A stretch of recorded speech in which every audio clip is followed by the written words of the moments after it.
बिस्मिल्लाहिर्रहमानिर्रहीम। अस्सलाम वालेकुम वरहमतुल्लाहि वबरकातुहू। मेरे भाइयों और दोस्तों, रमज़ानुल मुबारक का महीना बहुत तेज़ी से गुज़र रहा है। आज 16 रमज़ानुल मुबारक हो चुका है और 2 या 3 दिन के बाद रमज़ानुल मुबारक का दूसरा अशरा भी ख़त्म होने वाला है और उसके बाद रमज़ानुल मुबारक का तीसरा अशरा यानी जहन्नम से आज़ादी, आग से आज़ादी का अशरा शुरू हो जाएगा। रमज़ानुल मुबारक के तीसरे अशरे के अंदर हमारी शरीयत हमें 2 ऐसी इबादत और अता फरमाती है जो पूरे साल के अंदर किसी दिन किसी भी अशरे के अंदर हमें वो इबादत नहीं मिलती। उन इबादत में से एक इबादत एहतिकाफ़ की इबादत है। यानी जैसे ही 20 रमज़ानुल मुबारक पूरा होगा और 21वीं शब की जब मगरिब का वक़्त होगा तो जिन लोगों ने एहतिकाफ़ करना है तो वो मस्जिद में आकर बैठ जाएंगे और अपना 20वां रोज़ा जो है वो मस्जिद के अंदर आकर खोलेंगे और उस वक़्त से लेकर जब तक चाँद नज़र आता है वो अल्लाह के घर के अंदर अल्लाह के मेहमान बनकर रहेंगे। ये एहतिकाफ़ होता है। एहतिकाफ़ की बहुत बड़ी फजीलत है, बहुत बड़ा सवाब है। हुज़ूर पाक अलैहिस्सलाम का इरशाद है कि एक दिन का एहतिकाफ़ करना इतनी फजीलत वाली चीज़ है कि जो शख्स एक दिन का एहतिकाफ़ करता है उसकी वजह से वो जहन्नम से इतना दूर हो जाता है कि उसके और जहन्नम के दरमियान 3 खंदकें हायल हो जाती हैं। 3 खंदकें, और एक खंदक इतनी बड़ी होती है कि ज़मीन और आसमान के दरमियान जितना फासला है, ज़मीन और आसमान का जो खला है, इतनी बड़ी बड़ी एक खंदक होती है और एक दिन के एहतिकाफ़ से इंसान जहन्नम से इतना दूर हो जाता है। तो जो भाई 10 दिन का एहतिकाफ़ करेगा तो वो खुद हिसाब लगा ले कि अल्लाह पाक उसको जहन्नम से कितना दूर फरमा देते हैं। एहतिकाफ़ एक ऐसी इबादत है कि हुज़ूर पाक अलैहिस्सलाम भी इस इबादत को करते रहे हैं। हुज़ूर के मुतालिक आता है कि पूरे रमज़ानुल मुबारक का भी एहतिकाफ़ फरमाया, 20 रोज़ों का भी एहतिकाफ़ फरमाया और ज़्यादातर हुज़ूर पाक अलैहिस्सलाम की जो आदत शरीफ़ा थी वह रमज़ानुल मुबारक के आखिर अशरे के एहतिकाफ़ की थी। और आखिर अशरे के अंदर अल्लाह तबारक व तआला ने लैलतुल क़द्र भी रखी हुई है जिसकी इबादत पर अल्लाह पाक बहुत बड़ा सवाब अता फरमाते हैं। तो एहतिकाफ़ करने वाला जो है उसके लिए लैलतुल क़द्र को तलाश करना और इस रात के अंदर इबादत करना उसके लिए आसान हो जाता है। यह एहतिकाफ़ करने वाले को अल्लाह तबारक व तआला अता फरमाते हैं। इसी तरीके से एहतिकाफ़ करने वाला मोअतकिफ़ जब मस्जिद के अंदर आकर बैठ जाता है, बहुत सारी इबादत ऐसी हैं कि जो वो नहीं करता या नहीं कर सकता, लेकिन बगैर किए अल्लाह तबारक व तआला उन इबादत का सवाब उसको अता फरमाते रहते हैं। मिसाल के तौर पर मोअतकिफ़ एहतिकाफ़ के अंदर बैठा हुआ है, कोई फौतगी हो जाती है, वह जनाजे के अंदर शरीक नहीं हो सकता, तो बगैर जनाजे के अंदर शरीक हुए अल्लाह पाक उसको सवाब अता फरमा देते हैं जनाजे का। उसका कोई अजीज़ बीमार हो गया, उसकी इयादत के लिए नहीं जा सकता, अल्लाह तबारक व तआला उसकी इयादत करने का सवाब इसको अता फरमा देते हैं। तो मेरे भाइयों और दोस्तों, ये बहुत ही फजीलत वाली चीज़ है। जो इंसान एहतिकाफ़ करता है गोया कि अल्लाह के घर में अल्लाह का मेहमान बन जाता है।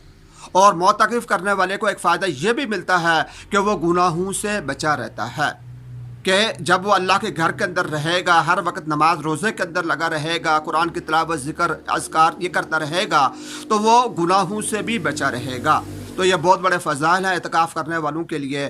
तो जो लोग एहतिकाफ़ करने वाले हैं, जिनको अल्लाह पाक ये सआदत अता फरमाते हैं, उनको चाहिए कि वो अभी से इसकी तैयारी करना शुरू करें और एहतिकाफ़ के जो मसाइल हैं पहले उन एहतिकाफ़ के मसाइल को सीखें, इसका तरीका सीखें और उसके बाद जाकर अपने मस्जिद के अंदर एहतिकाफ़ करें। एहतिकाफ़ का एक मसला ये भी है कि एक महल्ला जिसके अंदर वो मस्जिद है, उस मस्जिद के साथ जितने भी घर लगते हैं, उन सब घर वालों पर, उन सब इंसानों पर, जो इंसान वहाँ पर रहते हैं, उन पर यह एहतिकाफ़ फ़र्ज़ किफ़ाया होता है। यानी हर एक के सर पर इसका यह फ़र्ज़ होता है। अगर उन सब इंसानों में से एक इंसान भी मस्जिद के अंदर आकर एहतिकाफ़ के अंदर बैठ जाता है तो पूरे महल्ले के जितने भी बाकी लोग हैं सब के सर से यह फ़र्ज़ साक़ित हो जाता है।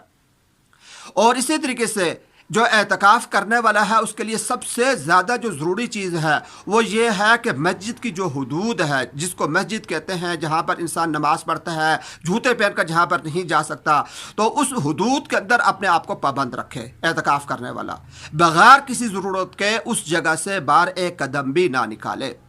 اگر بغیر ضرورت کے ایک قدم بھی باہر نکالے گا تو اس کا اعتکاف ٹوٹ جائے گا۔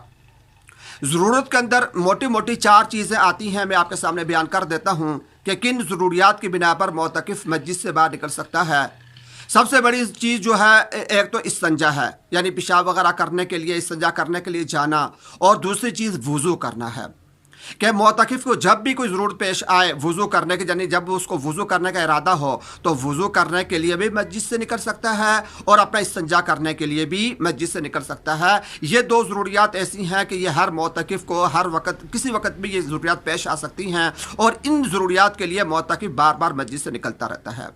تو یہ 2 ضروریات ایسی ہیں، 2 کام ایسے ہیں کہ ان کے لیے معتکف مسجد سے باہر نکل سکتا ہے، لیکن اس کو چاہیے کہ ان کاموں کے اوپر جتنا وقت لگتا ہے اتنا ہی وقت لگائے۔ اگر 1 منٹ لگتا ہے تو اس کو 1 منٹ ہی لگانا چاہیے، اگر 1 منٹ سے زیادہ لگائے گا تو اس کا اعتکاف خراب ہو جائے گا۔ تو یہ 2 چیزیں ہیں۔ تیسرے نمبر پر یہ بات آتی ہے، فقہاء نے یہ مسئلہ لکھا ہے کہ اگر کوئی معتکف جو ہے اس کے لیے کوئی کھانا لانے والا نہیں تو اس کو اتنی اجازت ہے کہ وہ اپنے گھر سے جہاں سے اسے کھانا لینا ہے وہاں پر جائے، کھانا لا کر واپس مسجد کے اندر آ جائے، تو یہ بھی اجازت ہے۔ لیکن اس کے لیے یہ تھوڑا سا مشکل سی بات ہوتی ہے، معتکف کو چاہیے کہ پہلے وہ اس کا انتظام کرے کہ اس کو کھانے پہنچانے والا کوئی انسان موجود ہو، تو پھر اس کے بعد وہ اعتکاف کے اندر بیٹھے۔ لیکن اگر کوئی ایسی صورتحال بن جاتی ہے تو اس کے لیے کھانا لانا جائز ہے، وہ جا سکتا ہے کھانا لانے کے لیے۔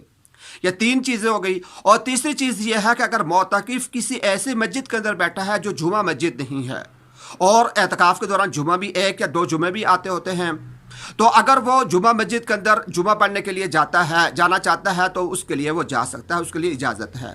لیکن اس کے لیے بھی ضروری چیز یہ ہے کہ وہ خطبے کے ٹائم پہنچے، خطبہ وہاں پر سنے، نماز ادا کرے، فرض ادا کرے۔ اس سے پہلے والی جو سنتیں ہیں وہ بھی اپنی مسجد کے اندر ادا کر کے جائے، اور بہتر یہی ہے کہ بعد والی جو سنتیں ہیں وہ بھی اپنی مسجد کے اندر آ کر ادا کرے، زیادہ وقت نہ لگائے۔ تو یہ چند چیزیں ہیں جن کے لیے معتکف جو ہے مسجد سے باہر نکل سکتا ہے۔ اب جو لوگ اعتکاف کرنے والے ہیں، جن کو اللہ پاک کی توفیق عطا فرمانے والے ہیں، ان سے یہ میں درخواست کروں گا کہ اعتکاف کرنے سے پہلے اپنے علماء کے پاس جا کر اس کے مسائل سیکھ لیں، تاکہ ہم جو 10 دن اللہ کو دینے والے ہیں ہمارے یہ دن قیمتی بن جائیں، ہمارے کسی غلطی کی وجہ سے ایسا نہ ہو کہ ہمیں ان دنوں کے اندر کوئی نقصان پہنچ جائے۔ اللہ تبارک و تعالی ہم سب کو اپنے سارے کے سارے احکامات صحیح طریقے سے پورے کرنے کی توفیق